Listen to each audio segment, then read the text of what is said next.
भारत ने दुनिया को बहुत कुछ दिया है। प्राचीन भारत में कई आविष्कार हुए। दुनिया में ऐसी कई चीजें हैं जो विश्व को भारत की ही देन है। लेकिन दुख इस बात का है कि पश्चिम द्वारा भारत से इसका श्रेय हमेशा छीना गया है। पश्चिम ने हमेशा यही दिखाने के प्रयास किए हैं कि सभी के सभी आविष्कार उन्होंने ही किए हैं, लेकिन यह बिल्कुल गलत है। आपको शायद यह जानकर हैरानी हो सकती है कि सर्जरी की कला प्राचीन भारत की ही विश्व को दी गई सबसे बड़ी देन में से एक है। महर्षि सुश्रुत ने आज से करीब 4000 वर्ष पहले ही दुनिया को आधुनिक चिकित्सा सिखा दी थी। महर्षि ने सुश्रुत संहिता के नाम से अपनी एक पुस्तक लिखी थी, जिसमें उन्होंने कठिन से कठिन ऑपरेशन के तमाम तरीके बता दिए थे। अपनी किताब में महर्षि ने 1000 से भी अधिक बीमारियों, सैकड़ों औषधियों, पौधों और सर्जरी करने के तरीकों के बारे में लिखा है। यही कारण है कि उन्हें दुनिया का पहला सर्जन कहा जाता है। परंतु इन सब के बावजूद हमारे में से अधिकतर लोग ऐसे होंगे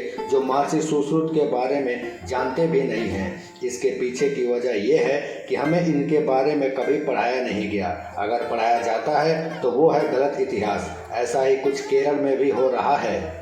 केरल स्टेट बोर्ड में कक्षा 9वीं में सोशल साइंस की किताब में फादर ऑफ सर्जरी को लेकर अलग ही बातें बच्चों को पढ़ाई जा रही हैं। इस किताब में एक अरब मुस्लिम अबू अल कासिम अल जहरावी को सर्जरी का जनक बताया जा रहा है, जो कि बिल्कुल गलत है। वह मदीना में पैदा हुआ था। इस पर भी विवाद है। बावजूद इसके आज भी केरल के बच्चे वही गलत इतिहास पढ़ रहे हैं। सच्चाई यह है कि वो महर्षि सुश्रुत थे, जिन्हें अल्प चिकित्सा का जनक कहा जाता है।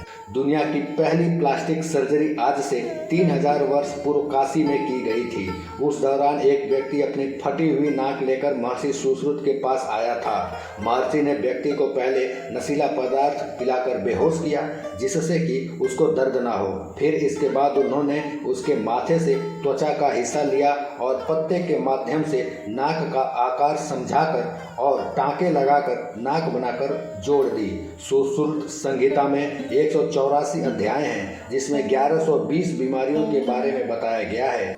700 औषधि पौधों का जिक्र इसमें किया गया है। सुश्रुत संहिता में 12 प्रकार के फ्रैक्चर और 7 तरह के डिस्लोकेशन यानी हड्डी के खिसकने के बारे में भी समझाया गया है। महर्षि सुश्रुत की सर्जरियों में से नाक और कान की सर्जरी इसमें प्रमुख थी। आंखों की सर्जरी में उन्होंने महारत हासिल कर रखी थी। सर्जरी के माध्यम से बच्चे का जन्म हो या फिर बेहोश करने के लिए सही डोज का ज्ञान, वो इन सब के बारे में अच्छे से जानते थे।